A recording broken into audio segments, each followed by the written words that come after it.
오늘 우리에게 주시는 하나님의 말씀은 마태복음 6장 9절에서 13절까지의 말씀입니다. 그러므로 너희는 이렇게 기도하라.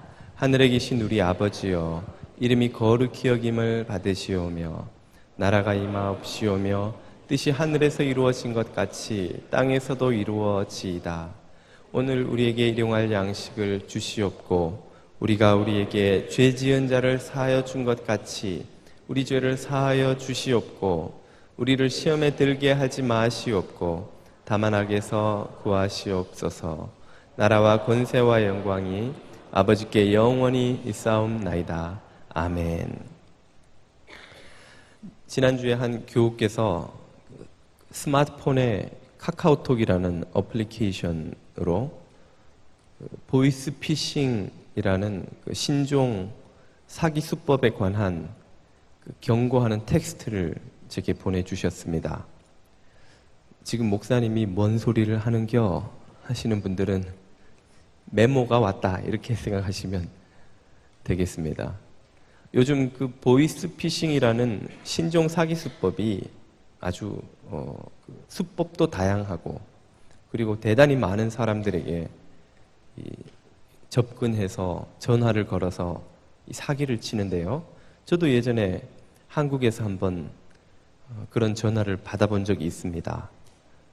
은행이라면서 자꾸 제 주민등록번호를 묻기에 전화하시는 분 주민번호를 먼저 좀 알려주시라고 했더니 끊더라고요. 이상하다 싶었는데 알고 봤더니 그것도 보이스 피싱이에요. 여러 가지 수법이 있는데 그 중에 하나를 소개해보자면 이런 것이 있습니다. 어느 날 갑자기 내 통장으로 큰 액수의 돈이 입금됩니다. 예를 들어 10,000불이 갑자기 은행으로부터 무슨 은행 하고 오는 것이죠. 아니 나는 이 은행하고 거래한 적이 없고 돈 받을 일도 없는데 왜 이런 큰 돈이 들어오나? 그러면 조금 있다가 전화가 와서는 어느 은행이라면서 돈이 잘못 입금됐으니 지금 불러주는 이 계좌번호로 그 돈을 다시 좀 보내달라고 요청을 하는 것이죠. 내 돈도 아니고 은행에서 잘못 입금했다니까 당연히 순수한 사람들은 그 말을 믿고 그 불러주는 계좌번호로 돈을 보내기 마련이겠죠. 그러면 그 순간 10,000불을 사기당하는 것입니다. 이게 어떻게 된 일인고 하니 사기꾼들이 먼저 우리들의 개인정보를 알아내서는 내 이름으로 그 은행에서 10,000불을 대출을 받는 것입니다. 내 정보로 대출을 받았으니 당연히 내 통장으로 들어오겠죠. 그러면 사기꾼들이 전화를 해서는 은행이라고 거짓말을 하고 자기들의 계좌번호를 불러주고 그리로 돈을 보내라고 하는 것이죠. 우리가 돈을 보내고 나면 어떻게 됩니까? 사기꾼들은 10,000불을 들고 도망치고 그리고 은행에는 내가 내 이름으로 돈을 빌린 레코드가 남는 것이죠. 내 통장으로 돈이 들어왔으니까. 그러면 나는 만져보지도 못한 10,000불을 은행에다가 갚아야 되는 것입니다.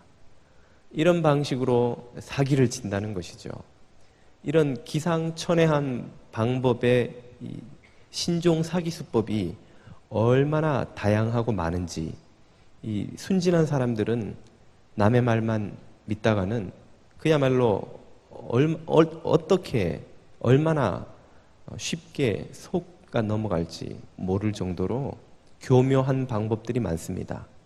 사람들의 돈을 노리는 이들은 사기꾼만이 아니죠. 도둑들도 있고 강도들도 있습니다. 교우들의 비즈니스 이야기를 가끔 듣다 보면 지난 밤에 스토어에 혹은 창고에 도둑이 들어서 무슨 물건을 어떻게 털어갔다 하는 이야기들을 한 번씩 듣게 됩니다. 또 우리는 언론을 통해서 흉기를 든 강도들이 행인이나 스토어의 점원들을 위협해서 돈을 갈취해가는 그런 강도 이야기도 심심찮게 듣지요. 참 조심하지 않으면 언제 어디서 사기꾼에게 혹은 도둑과 강도들에게 당할지 모르는 세상입니다. 우리가 정말 조심해야 하는 것이 분명한데 이 사기꾼들보다 더 위험한 존재들이 있습니다. 돈을 노리는 사기꾼이 아니라 우리의 영혼을 노리는 사기꾼들이 바로 그들입니다. 영혼을 훔치려는 도둑들, 영혼을 빼앗아가려는 강도들이 있다는 것이죠. 그에 대한 대비와 조심은 더더욱 해야 하겠기에 주님은 우리에게 이 주기도문의 마지막 6번째 기도문, 시험과 악에서 우리를 구원하옵소서 하는 기도문을 가르쳐 주신 것입니다. 오늘은 주기도문 연속 설교의 6번째이자 마지막 설교 시간입니다. 지난주에 예배를 마치고 나자 한 교우가 찾아오셔서는 저한테 묻기를, 목사님, 이 시리즈 설교를 언제까지 하실 겁니까? 하시기에 제가 내심 설교가 좀 지루했나 싶어서 다음 주에 끝이 납니다 라고 했더니 그분이 잘 되었습니다. 다다음 주에 제가 한국을 가는데 시리즈 설교 CD를 모두 다 모아서 가려고 했는데 다음 주에 끝나면 다 가져갈 수 있겠군요 하고 좋아하시는 겁니다. 그래서 제가 큰 위로를 받았습니다. 오늘이 끝입니다. 6주간 참 열심히 들어주셔서 감사합니다. 이 마지막 6번째 기도문을 오늘 살펴볼 텐데요. 이 기도문은 13절에서 이렇게 소개되지요. 우리를 시험에 들게 하지 마옵시고 다만 악에서 구하옵소서. 언뜻 보면 이 기도문은 두 개의 기도문이 하나로 묶인 것처럼 보이지만 내용을 살펴보면 사실은 같은 것을 구하는 하나의 기도문이라고 할 수 있습니다. 여기서 시험이라는 단어는 테스트를 의미하는 것이 아니라 temptation, 유혹을 의미합니다. 우리를 더욱 성장시키려는 테스트, 학생으로 치면 중간고사, 기말고사, 그것은 실력을 점검하고 또 실력을 더 증진시키기 위해 치르는 테스트이지요. 그 시험이 아니고 우리를 넘어뜨리고 멸망케 하고 망하게 하려는, 사기꾼들이 우리의 돈을 빼앗아가기 위해 계략을 꾸미는 것처럼 우리들의 영혼을 빼앗아가기 위한 영적 계략, 유혹, temptation을 말하는 것입니다. 두 번째 등장하는 악이라는 단어는 학자들은 악이라기보다는 악한 자로 번역하는 것이 더 적절하다고, 문맥상 적절하다고 봅니다. 그렇게 보면 이 기도문은 다음과 같이도 번역할 수가 있죠. 먼저 그 악한 자가 누군지에 대해서 좀 설명을 드리자면, 이 우리의 영혼을 노리는 악한 자는 영혼의 사냥꾼, 영혼의 사기꾼, 바로 마귀를 가리킵니다. 베드로전서 5장 8절 말씀에는 이렇게 나오죠. 근신하라, 깨어라, 너희 대적 마귀가 우는 사자같이 두루 다니며 삼킬 자를 찾나니. 사기꾼들이 돌아다니면서 어디 사기칠 만한 어리숙한 사람들이 없나 이렇게 살피는 것처럼 마귀도 어디 삼킬 만한 영혼이 없나 하고 찾고 있다는 것이죠. 바로 그가 이 주기도문에 등장하는 악한 자, 악을 말하는 것입니다. 그렇게 보고 이 기도문을 다시 한번 번역해 보자면 이렇게 할 수 있겠습니다. 우리의 영혼을 노리는 악한 마귀가 주는 유혹과 시련으로부터 우리를 구원하옵소서. 악한 마귀가 우리의 영혼을 삼키려고, 빼앗아 가려고 유혹과 시련을 주지요. 그로부터 우리를 보호해 주십시오. 그로부터 우리를 건져 주십시오 하는 기도입니다.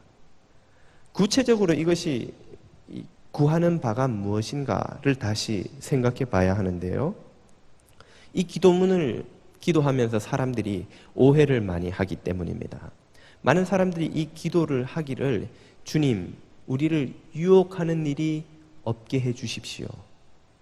주님, 우리를 유혹하는 쪽으로 이끌지 말아 주십시오 하는 기도로 이해합니다. 그러나 그것은 오해입니다. 왜냐하면 애초에 하나님은 우리를 유혹하는 쪽으로 인도하시는 법이 없는 분이기 때문이죠.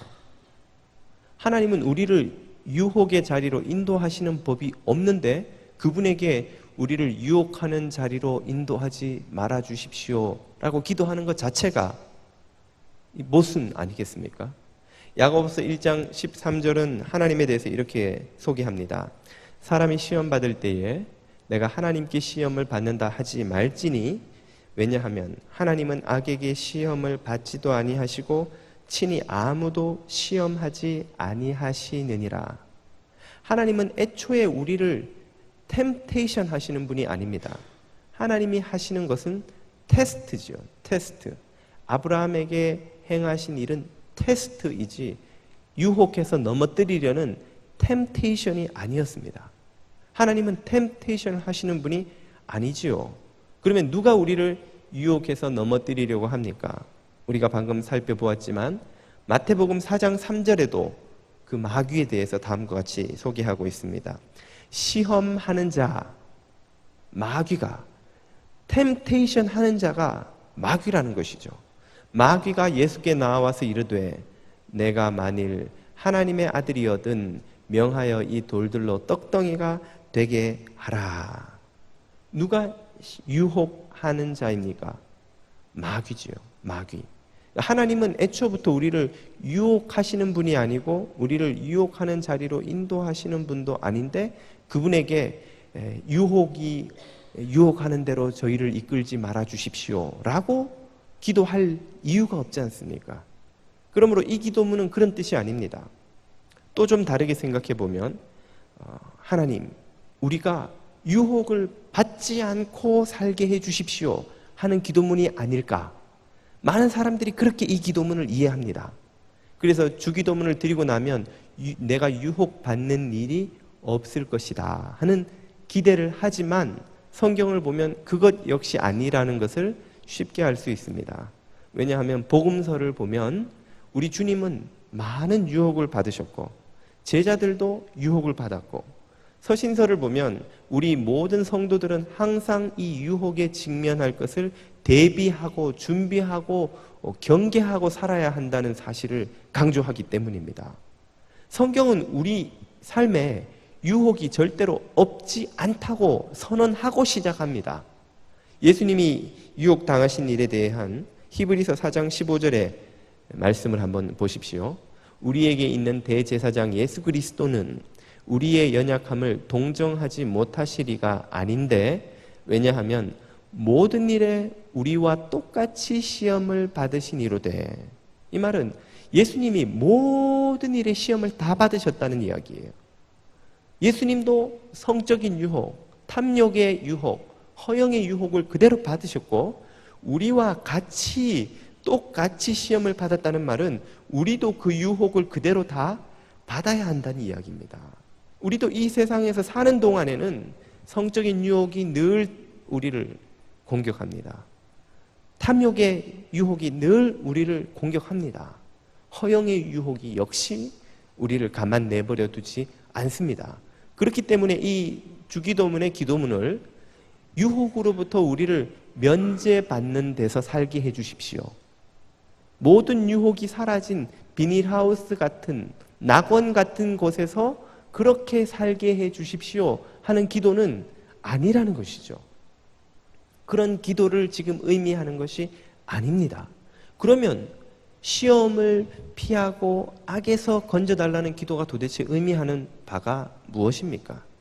그것은 악한 자의 유혹과 시련이 우리에게 닥쳐올 때에 그것을 거뜬히 이길 수 있는 힘을 주셔서 승리하게 해 주십시오 하는 기도입니다. 승리할 힘을 주십시오 이 말이죠. 주님은 우리에게 유혹을 면제시켜 주시는 분이 아니라 유혹을 이길 힘을 주시는 분입니다. 시련 자체가 없는 비닐하우스 같은 인생이 아니라 어떤 시련이 와도 그것을 뛰어넘을 수 있는 용기를 주시는 분입니다. 이 주기도문은 바로 그것을 구하는 기도문이라는 것이죠. 유혹과 시련은 우리 인생에 늘 있습니다. 중요한 것은 그것이 있느냐 없느냐의 문제가 아니고 그것이 찾아올 때 이길 힘이 있느냐 없느냐의 문제입니다. 이것은 우리가 병에 걸리지 않는 원리와도 똑같은 것입니다. 오늘 여러분이 큰 병 없이 건강하게 살고 계시다면 그것이 병균의 공격이 없기 때문입니까? 그렇지 않지요. 지금 이 순간에도 저와 여러분은 쉴 새 없이 병균으로부터 엄청난 공격을 받고 있습니다.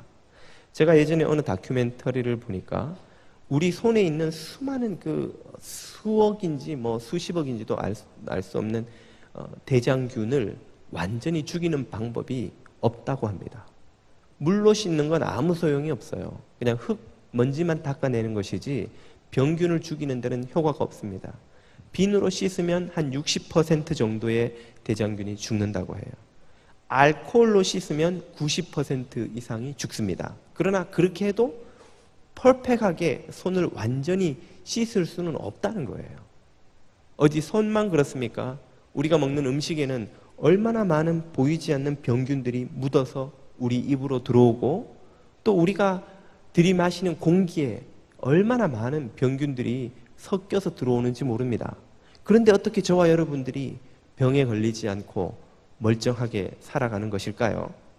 하나님의 창조 섭리는 정말 신비하고 오묘하죠.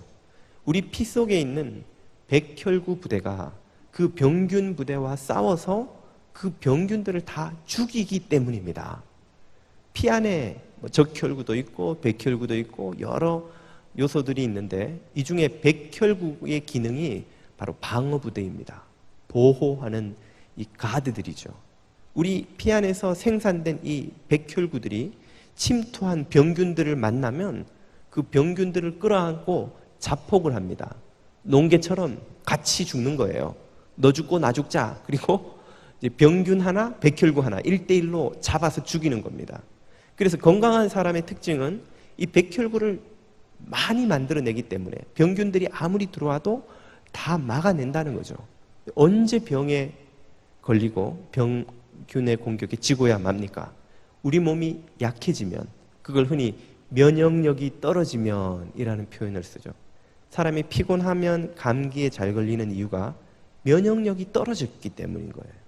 백혈구를 필요한 만큼 충분히 강하게 만들어내지 못합니다. 그러면 백혈구 부대가 다 자폭하고 나도 병균들이 남는 거예요.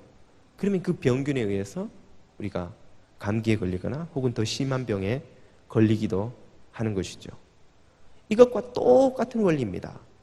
유혹과 시련이 있느냐 없느냐에 의해서 우리가 넘어지느냐 승리하느냐가 결정되는 것이 아니고 그 유혹과 시련은 항상 있는데 그 유혹과 시련을 이길 힘이 내게 있느냐 없느냐에 의해서 내가 승리하느냐 넘어지느냐가 결정된다는 것이죠.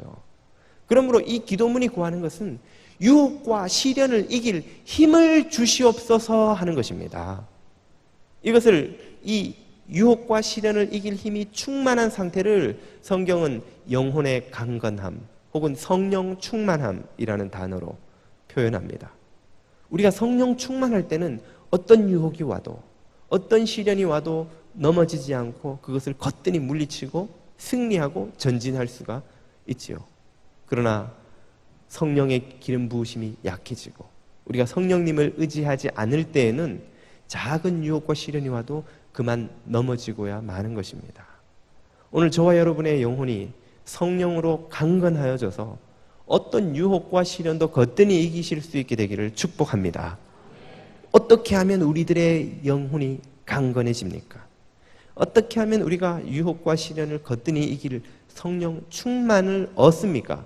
그것이 바로 기도입니다. 그래서 예수님은 우리에게 기도하라, 너희는 이렇게 기도하라, 시험과 악에서 건져주시기를 구하는 기도를 드리라고 명령하셨던 것입니다. 예수님은 그 모범을 우리에게 여러 번 보여주셨습니다. 예수님이 제자들을 양육하시는 방법 중에 가장 중요한 방법 하나가 바로 그들을 위해 중보하는 것이었습니다. 최후의 만찬 자리에서 예수님이 드리신 기도 중에 이런 대목이 나오죠. 요한복음 17장 15절에 이렇게 나옵니다. 내가 비옵는 것은 예수님이 제자들을 위해 무엇을 기도하셨는지 잘 들어보십시오. 내가 비옵는 것은 그들을 세상에서 데려가시기를 위함이 아니요. 무엇을 구하지 않는다고요? 세상에서 세상에 유혹과 시련이 없는, 세상에 더러운 꼴 안 봐도 되는 그런 멸균 처리된 그런 천사들만 있는 곳 같은 그런 곳으로 내 제자들을 데리고 가 주시기를 기도하는 것이 아닙니다. 여기서 우리가 깨달아야 되는 것은 세상으로부터 벗어나는, 유혹과 시련이 없는 그런 천국 같은 데로 숨어 들어가는 것이 신앙인의 삶의 방식, 하나님의 뜻이 아니라는 것이죠.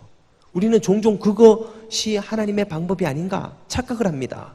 그래서 직장 생활하다가 비즈니스 하다가 온갖 쓴맛 더러운 맛 다 보고 에이 이 더러운 꼴 안 보려고 내가 하나님 일이나 해야 되겠다. 그리고 신학교를 가지요. 신학교를 안 가더라도 내가 직장 생활, 가정 생활 정말 환멸이 느껴진다. 정말 천국 같은 데 가서 살아야지. 그리고 눈만 뜨면 교회에 와서 삽니다. 그러나 신학교도 교회도 멸균 처리된 곳이 아닙니다. 그리고 그곳에서 사는 것이 하나님의 뜻도 아닙니다. 하나님의 뜻, 우리 주 예수께서 제자들, 우리들을 향해 기도하신 바가 무엇입니까? 그것은 다만 여전히 세상 속에서 세상의 유혹과 시련을 맞서 살면서도 악에 빠지지 않게 보존하시기를, 악과 싸워 이기도록 하여 주시기를 구하는 것이지요. 우리는 세상 속에 사는 것이 우리의 뜻입니다. 세상 속에서 그 유혹을 만나는 것이 하나님의 뜻이에요. 시련을 만나는 것이 하나님의 뜻이에요. 그것이 찾아올 때 도망치고 어디 천사들만 있는 거룩한 사람들만 모여있는 곳에 가서 위로 얻는, 그것이 하나님의 뜻이 아니라 하나님의 몸된 교회에 와서 훈련받고 도전받고 성령 충만하여서 다시 세상으로 나아가서 세상 가운데서 악과 승리하고 그곳에 하나님 나라의 통치의 깃발을 꽂는 것, 이것이 하나님의 뜻이라는 말이죠. 그러므로 아미시 공동체는 그렇게 사는 사람들이 있을 수 있습니다만 그리스도인의 보편적인 모델이라고 제시할 수는 없는 겁니다. 여러분, 아미시가 펜실베니아에 있나요? 예, 거기 한 번씩 우리가 가볼 수 있고, 순결하게 살기 위해서 저렇게 애를 쓰는 사람도 있을 수 있구나 하는 정도가 적절한 이해이지, 저것이 이상적인 공동체라고 그렇게 제시할 수 없다는 것이죠. 왜요? 그들은 세상에서 분리된 방식을 택하고 있기 때문입니다. 그렇게 하면 마음이 편할 수는 있지만 하나님이 이루시고자 하는 이 세상을 거룩한 하나님 나라로 만들어 가시는 뜻을 이룰 길이 없어지는 것이죠. 예수님의 기도는 또한 나는 절대로 주님을 죽더라도 배반하지 않겠습니다 하는 베드로를 향해서도 다음과 같이 드려집니다. 누가복음 22장 31절을 보십시오. 시몬아 시몬아 베드로야, 보라 사탄이 너를 밀가부르듯 하려고 요구하였으나. 여러분, 농촌에서 자라지 않으신 분들은 이 밀가부르듯 한다는 게 뭔지 잘 모르실 겁니다. 물론 저도 잘 몰랐습니다만은 문장을 보면 그렇게 어렵진 않죠. 타작할 때 보리, 밀, 쌀도 마찬가지. 그 껍질을 벗기기 위해서 타작 기계 안에 넣고 밀을 이렇게 짓이기는 것입니다. 밀을 짓이기면 어떻게 됩니까? 껍질만 이렇게 겸한 벗겨지고 알곡은 따로 이렇게 떨어지죠. 그래서 알곡을 모으면 그게 타작하는 것이죠. 그 밀을 짓이기듯이 베드로의 영혼을 짓이겨서 망하게 하려고 사탄이 계획했으나 그 말이에요. 사탄이 지금 베드로를 어떻게 넘어뜨리려고 할지 예수님은 알고 계셨던 거예요. 그리고 베드로에게 경고하였지만 베드로가 알아듣지를 못하죠. 베드로는 나는 죽는 한이 있어도 주님을 배반하지 않겠습니다. 그래서 사실은 본인이 깨닫지 못하고 본인이 결단하지 않으면 옆에서 도와줄 길이 없습니다. 그런 사람을 도와줄 수 있는 유일한 길이 예수님이 보여주신 모범이죠. 기도하는 것이죠. 기도하였습니다. 어떻게 기도하였습니까? 32절, 그러나 내가 너를 위하여 내 믿음이 떨어지지 않기를 기도하였노니. 예수님은 베드로가 넘어질 것을 아셨습니다. 그 큰 소리치는 베드로의 연약함을 너무나 잘 아셨기 때문에 예수님은 기도하시기를 그의 믿음의 불씨가 꺼지지 않기를 기도한 것입니다. 믿음이 활활 타오르는 것 같지만 시련의 찬물을 들이다 부으면 금방 꺼질 것처럼 쉬 하고 연기만 타오르게 될 것을 아셨지만, 그러나 불씨가 꺼지지는 않도록, 그래서 다시 재기할 수 있도록 기도하셨던 것이죠. 그리고 예수님의 그 기도는 응답되었습니다. 베드로가 넘어졌지만, 예수님을 3번이나 부인하고 도망치고 통곡하며 절망했지만, 다시 갈릴리 바닷가에서 주님을 만나 요한의 아들 시몬아, 내가 나를 사랑하느냐 하는 질문을 3번이나 받으면서 회복의 기회를 얻게 되죠. 재기의 기회를 얻게 됩니다. 그리고 남은 생애를 주님 위해 사는 것을 우리는 사도행전을 통해 볼 수가 있죠. 주님은 그것을 기도하셨던 것입니다. 그의 믿음의 불씨가 완전히 꺼져버리지 않도록, 그래서 다시금 일어설 수 있도록 그를 위하여, 그의 믿음을 위하여, 그의 영혼을 위하여 기도하신 것이죠. 또 예수님은 겟세마네 동산에서 당신의 기도를 돕도록 부름을 받았던 베드로, 요한, 야고보를 위해서 기도하셨습니다. 그들이 예수님의 기도를 돕지 못하고 잠이 들어서 신음 잠 속에 헤매고 있자 3번이나 그를 깨우면서 마태복음 26장 41절에 이렇게 말씀하시죠. 시험에 들지 않게, 다시 말하면 유혹을 이길 수 있게 말이에요. 시련을 감당해낼 수 있게 뭐하라? 깨어서 기도하라. 유혹과 시련을 이기려면 무엇밖에 없다는 말입니까? 기도하는 것밖에 없다는 거예요. 네가 천하장사라도 소용없고, 네가 세상 없는 박사, 세상 없는 부자, 세상 없는 목사 장로라도 소용없다. 무엇하지 않으면 안 된다. 깨어서 기도하지 않으면 유혹과 시련을 이길 힘을 얻지 못한다는 거예요. 그 능력이 어디에서 나오느냐? 기도에서 나온다는 거예요. 그러므로 깨어서 기도하라. 그러나 예수님은 너무나 그들의 연약함을 잘 아셨지요. 마음에는 원이로되 육신이 약하도다. 예수님이 깨우고 또 깨웠는데도 그들은 예 주님, 예 주님, 예 주님, 그리고 또 잠에 들어버리죠. 제가 무슨 짓을 하고 어떤 썰렁한 유머를 해도 도저히 깰 수 없는 분들이 가끔 계시지요. 그런 경우는 제 잘못이 아닙니다. 그런 경우는 제 잘못이 아니에요. 육신이 약한 거는 어쩔 수가 없어요. 지난 밤에 못 주무셨든지 아니면 지난 한 주간 너무 힘드셨든지, 그럴 때는 잠을 통해서 육신의 회복이라도 얻어가시면 다행 아니겠습니까? 예. 하여튼 주님도 그들을 위해 깨어서 기도하라. 기도밖에는 유혹과 시련을 이길 힘이 나올 출처가 없다는 겁니다. 예수님은 이런 모범을 우리에게 보여주셨습니다. 예수님이 그러하셨고 제자들이 그러했다면 우리 역시 유혹과 시련을 이길 힘이 기도 말고는 무엇이 있을 수 있겠습니까? 우리는 더더욱 기도가 없이는 도저히 유혹과 시련을 이겨낼 길이 없는 것이죠. 그러므로 우리는 날마다 우리 자신과 우리의 형제 자매들의 영혼의 강건함을 위하여 기도해야 합니다. 우리에게 기도할 거리가 많죠.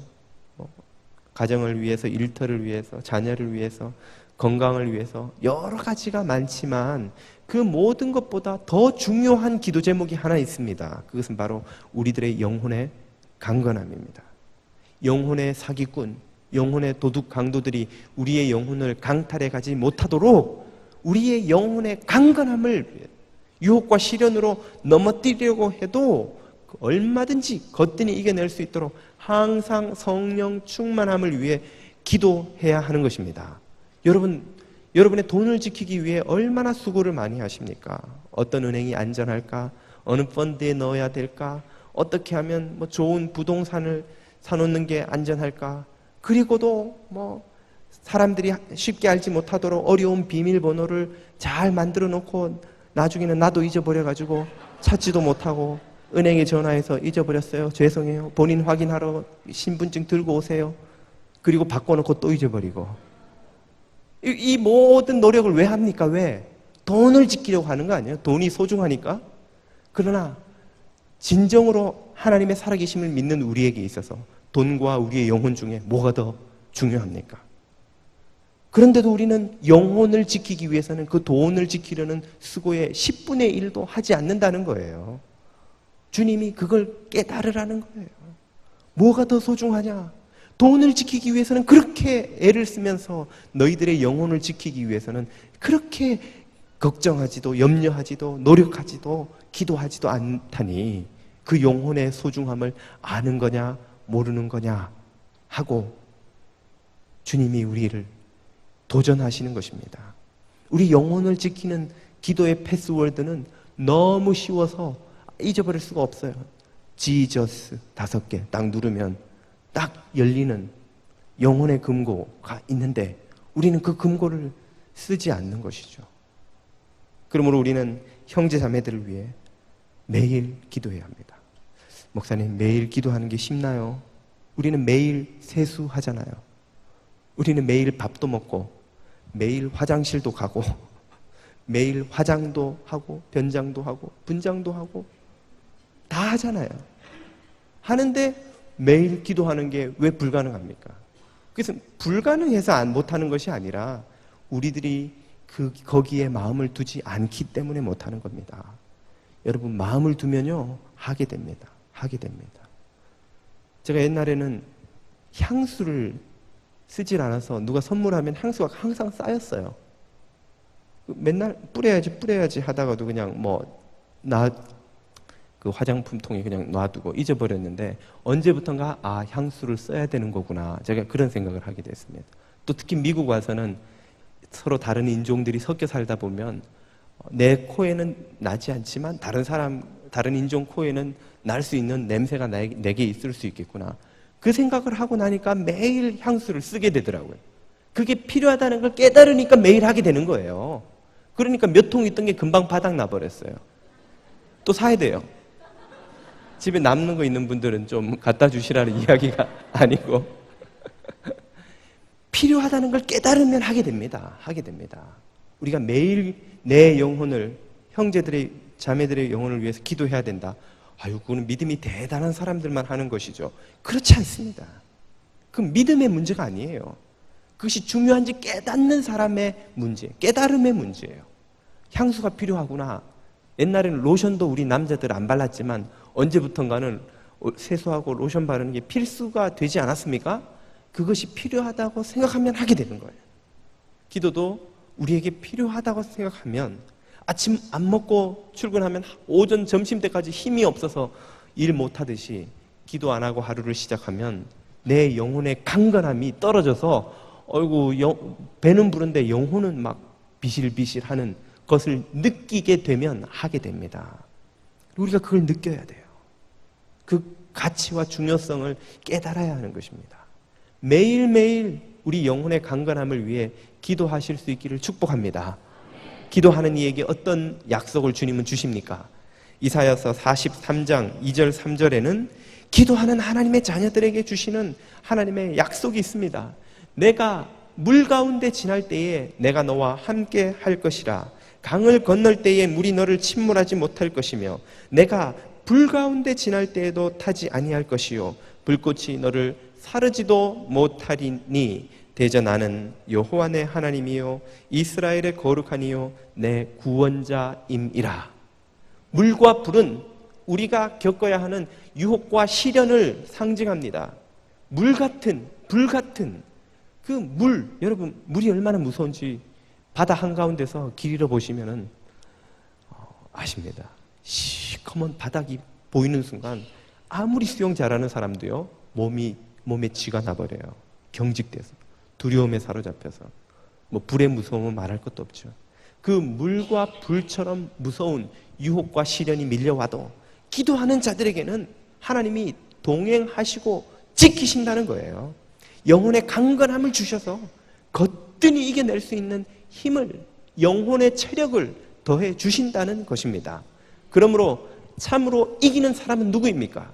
강한 사람이 아니고 기도하는 사람입니다. 뛰어난 사람이 아니고 겸손한 사람입니다.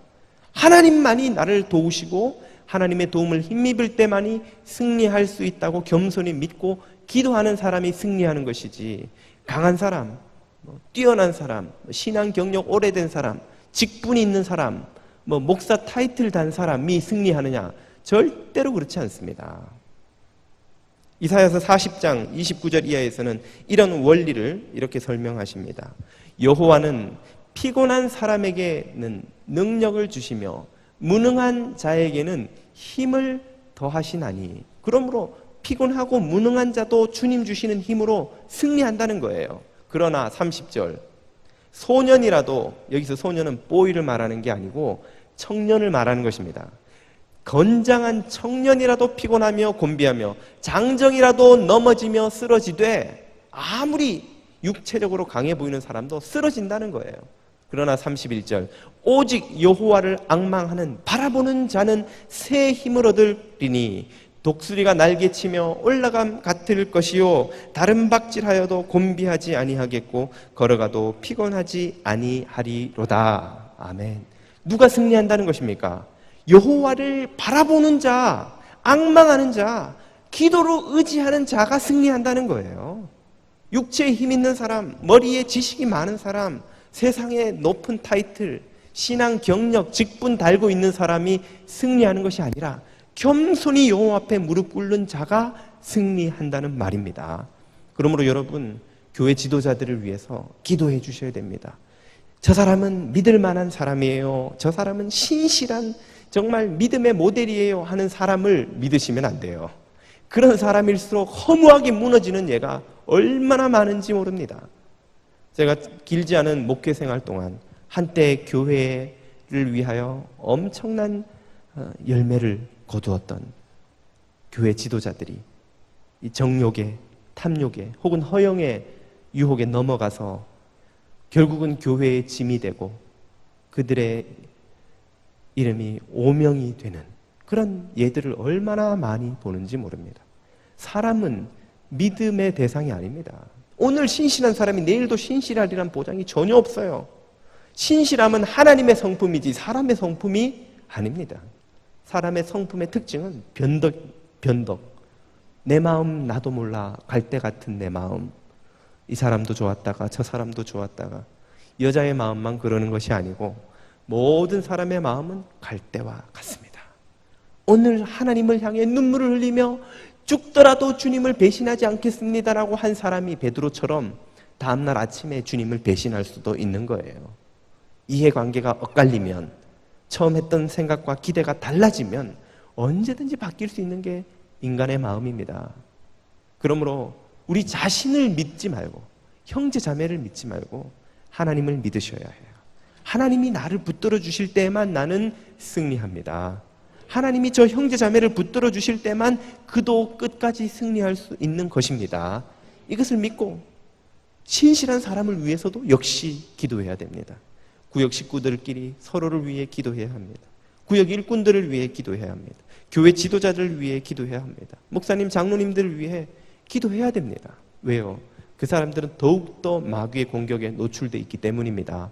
스나이퍼들이, 저격수들이 그 비싼 총알 가지고 누구를 쏩니까? 이등병 쏘는 거 보셨어요?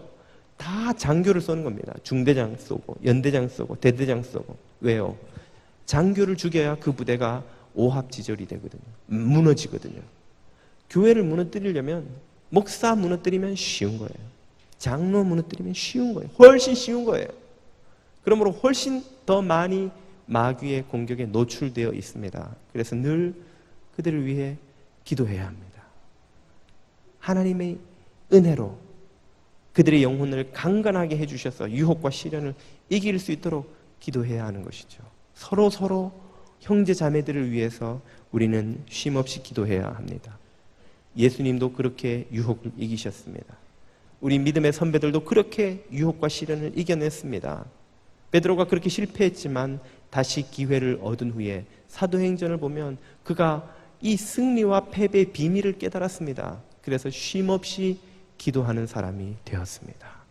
베드로는 제9시, 제6시, 3시 기도 시간에 습관을 쫓아가서 기도하고 또 고난이 있을 때마다 기도하고 그리함으로 다시 주님을 배반하는 그 실패를 반복하지 않는 사도 중의 사도, 초대교회의 기둥과 같은 사도가 되었지요.